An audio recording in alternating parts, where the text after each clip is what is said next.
하나님 말씀은 레위기 11장 1절에서 23절까지의 말씀을 교독하겠습니다. 레위기 11장 1절에서 23절까지입니다. 여호와께서 모세와 아론에게 말씀하여 이르시되 이스라엘 자손에게 말하여 이르라. 육지의 모든 짐승 중 굽이 갈라져 쪽발이 되고 색임질하는 것은 너희가 먹되 색임질하는 것이나 굽이 갈라진 짐승 중에 너희가 먹지 못할 것은 이러하니 나타나는 색임질을 하되 굽이 갈라지지 아니하였으므로 너희에게 부정하고 사반도 색임질은 하되 굽이 갈라지지 아니하였으므로 너희에게 부정하고 토끼도 색임질은 하되 굽이 갈라지지 아니하였으므로 너희에게 부정하고 돼지는 굽이 갈라져 쪽발이로 돼 색임질을 못함으로 너희에게 부정하니 너희는 이러한 고기를 먹지 말고 그 주범도 만지지 말라. 이것들은 너희에게 부정하니라. 물에 있는 모든 것 중에서 너희가 먹을 만한 것은 이것이니 강과 바다와 다른 물에 있는 모든 것 중에서 지느러미와 비늘이 있는 것은 너희가 먹되 물에서 움직이는 모든 것과 물에서 사는 모든 것, 곧 강과 바다에 있는 것으로서 지느러미와 비늘 없는 모든 것은 너희에게 가증한 것이라. 이들은 너희에게 가증한 것이니 너희는 그 고기를 먹지 말고 그 죽음을 가증히 여기라. 수중의 생물의 지느러미와 비늘 없는 것은 너희가 혐오할 것이니라. 새 중에 너희가 가증히 여길 것은 이것이라. 이것들이 가증한즉 먹지 말지니 곧 독수리와 솔개와 물수리와 말콩과리와 말콩과리 종류와 까마귀 종류와 사조와 다호마스와 갈매기와 새새 종류와 올빼미와 가마우지와 부엉이와 흰 올빼미와 사자새와 여새와 황새와 백로 종류와 오디새와 박쥐니라. 날개가 있고 네 발로 기어다니는 곤충은 너희가 혐오할 것이로되 다만 날개가 있고 네 발로 기어다니는 모든 곤충 중에 그 발에 뛰는 다리가 있어서 땅에서 뛰는 것은 너희가 먹을지니 곧 그중에 맹둥이 종류와 대장이 종류와 귀뚜라미 종류와 가축이 종류는 너희가 먹으리니 같이 읽습니다. 오직 날개가 있고 기어다니는 곤충은 다 너희가 혐오할 것이니라. 아멘. 오늘 말씀의 제목은 정결한 짐승과 부정한 짐승이라는 제목으로 말씀을 나누고자 합니다.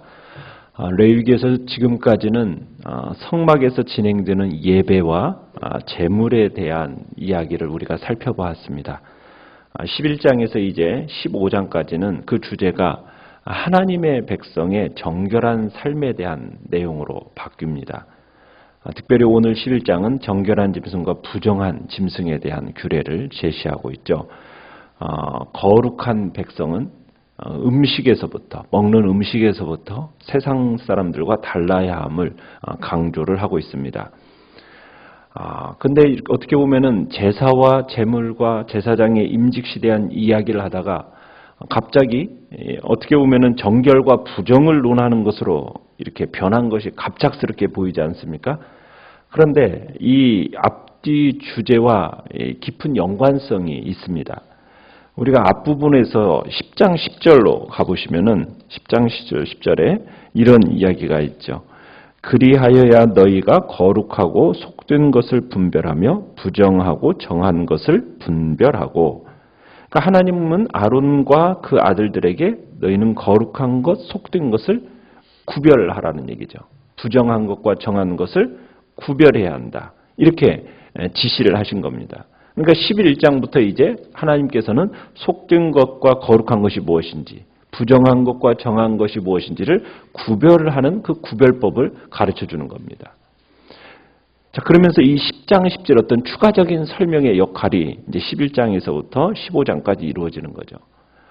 뒷부분으로 가시면 16장 16절을 한번 볼까요? 16장 16절을 한번 읽어보겠습니다. 16장 16절.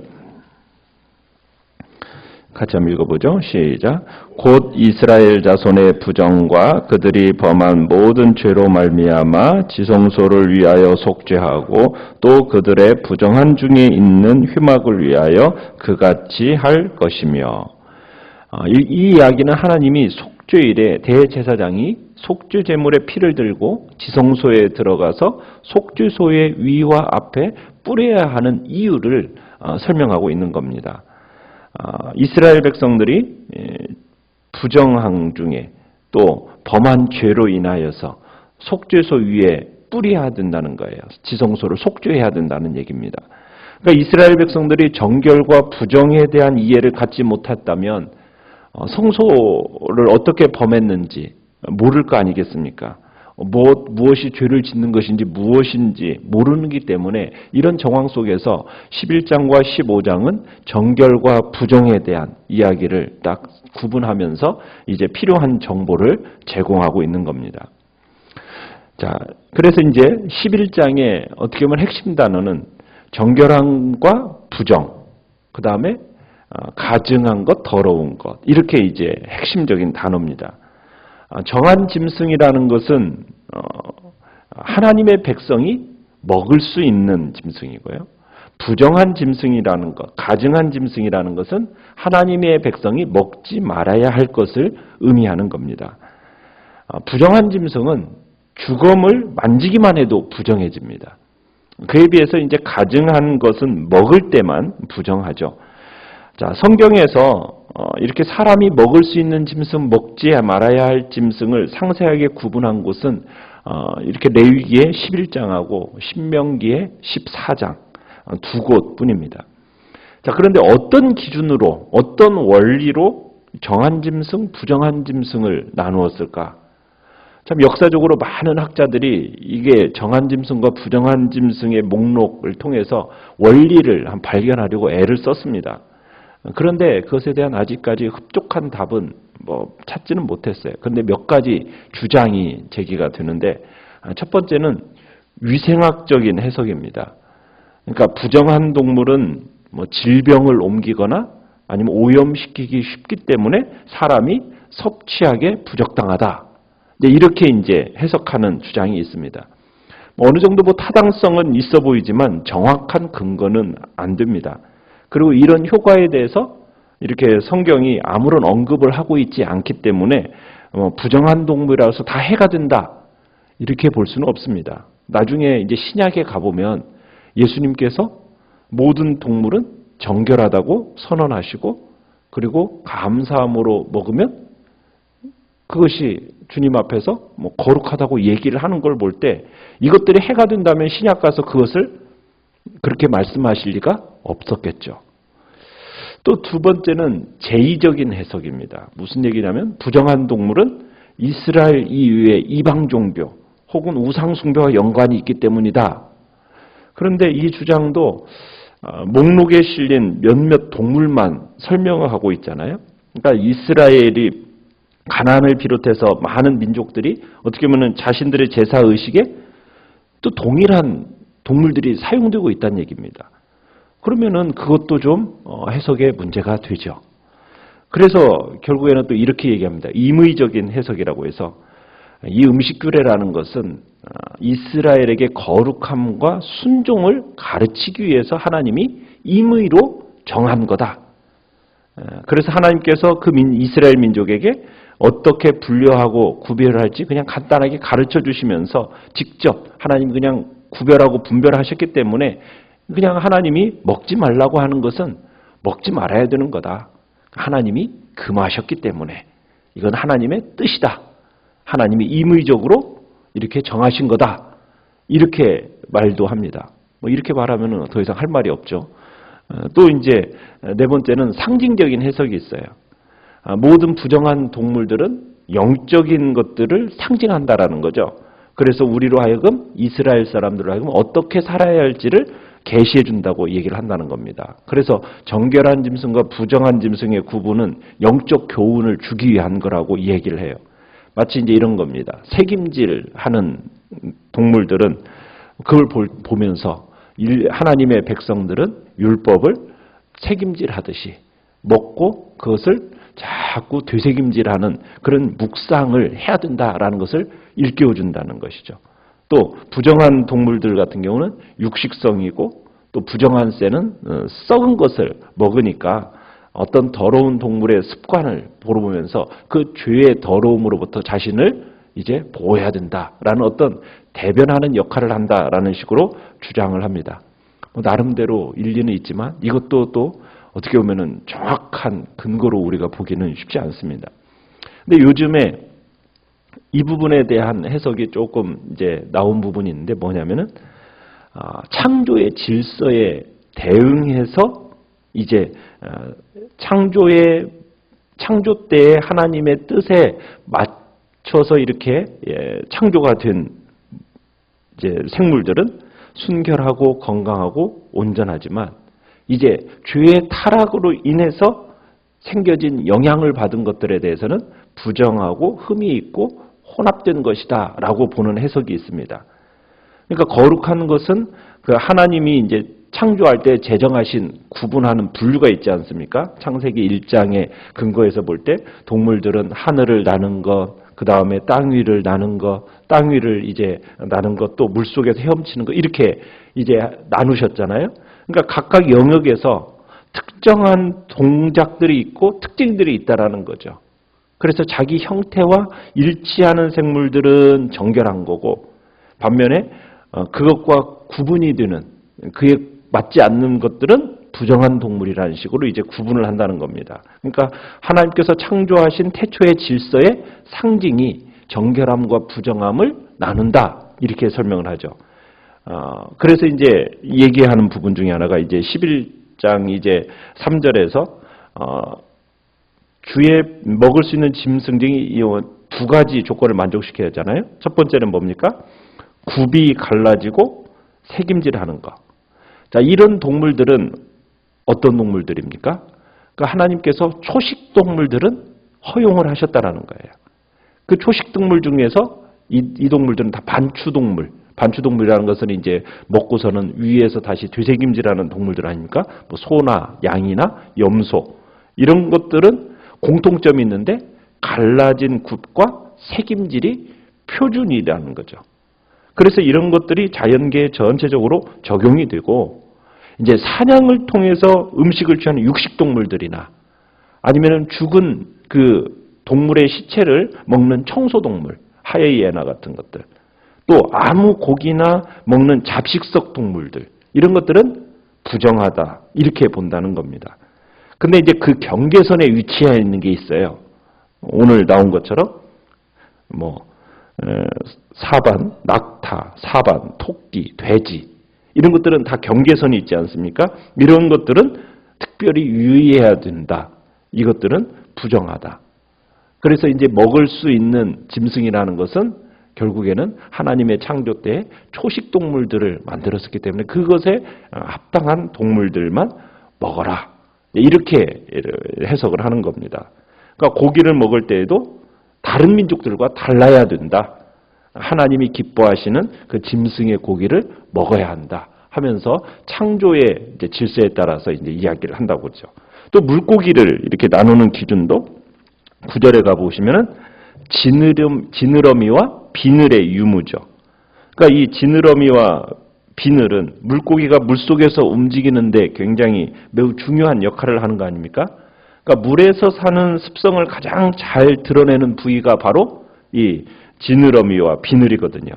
그런데 이 둘 중에 하나라도 없으면 부정하다는 거죠. 그러니까 수중생물 중에 청소동물들 있지 않습니까? 그러니까 수중에서 기어다니는 짐승들. 이런 짐승들은 수중 밑바닥에 어떻게 보면 널브러진 죽은 어류의 잔해들을 이렇게 휩쓸고 다니고 섭취하기 때문에 수면을 배로 이렇게 밀고 쓸고 다니기 때문에 이 동물들에 대해서는 부정하다 이렇게 본다는 거죠. 그래서 수중을 헤엄치는 물고기는 지느러미와 비늘이 정결의 표준이 됩니다. 자, 그러면서 13절에 가보면은 공중의 새에 대해서도 동일한 이제 기준이 되어지는데 뭐냐면 육식조류들 있지 않습니까? 육식조류들. 또 사체를 먹는 습성을 가진 조류들. 또 물고기를 잡아먹는 새들. 이런 것들은 부정하게 여겼다라는 겁니다. 그런데 이 금지된 조류들 사이에 어떤 별다른 신체적인 공통점을 찾아볼 수 없기 때문에 그런 특징은 말하지 않고 금지된 조류만 한 20여 가지 목록을 정리해서 지금 기록해 놓은 것으로 보인다는 거죠. 또 20절에 가보면은 또 이제 곤충들이 있는데 날개가 있고 네 발로 기어다니는 벌레는 먹지 말아야 됩니다.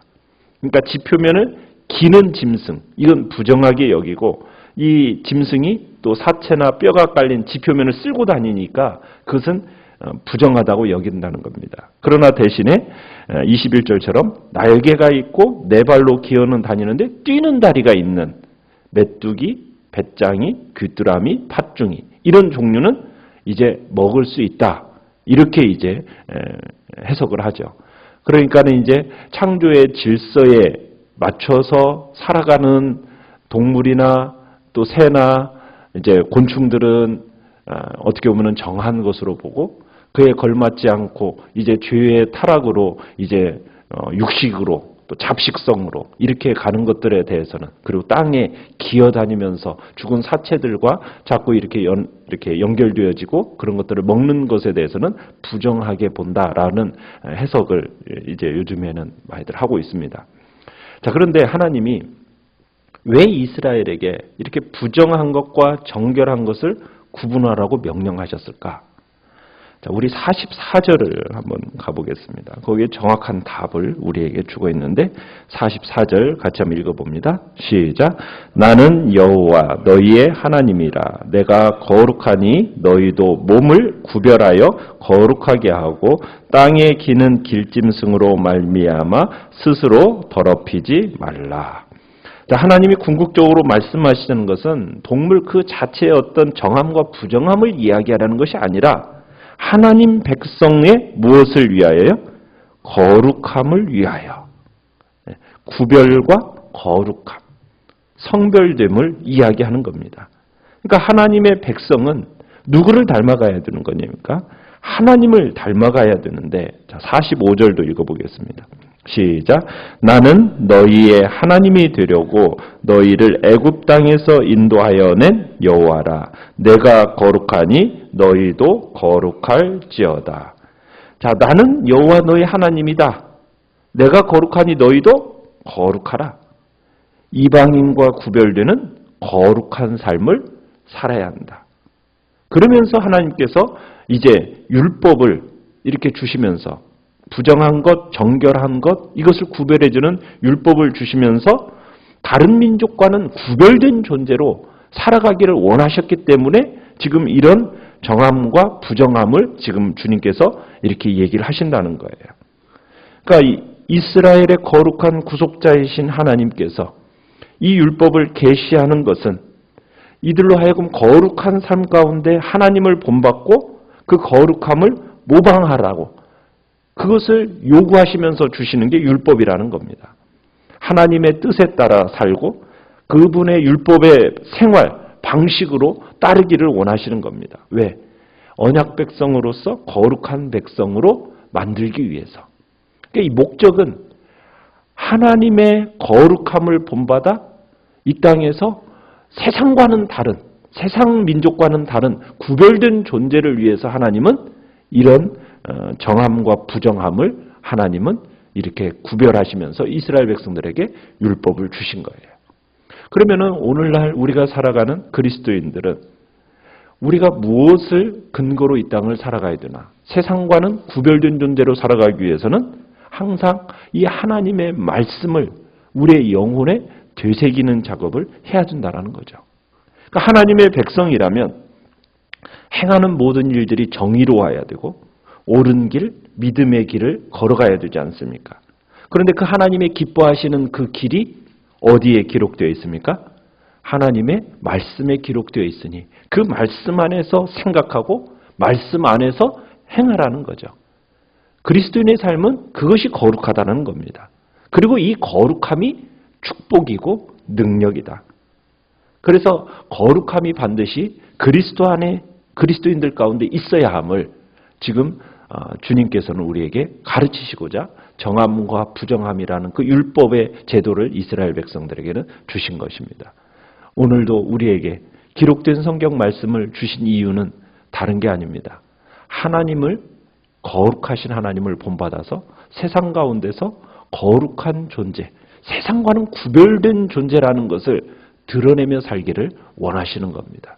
오늘도 우리는 세상과는 구별된 그냥 세상과 동일하게 세상의 모습을 쫓아가는 그런 존재로 우리는 부름받은 게 아니라 세상과는 구별된 하나님의 말씀에 근거한 복된 삶을 살아가는 것이 우리의 삶의 정체성이요, 우리 그리스도인, 내가 부름받은 정체성임을 다시 한번 생각하면서 오늘도 내가 말씀에 근거한 생각과 말씀에 근거한 행동으로 하나님의 거룩하심을 드러내는 존재로 살아가겠다고 결단하는 이 시간입니다.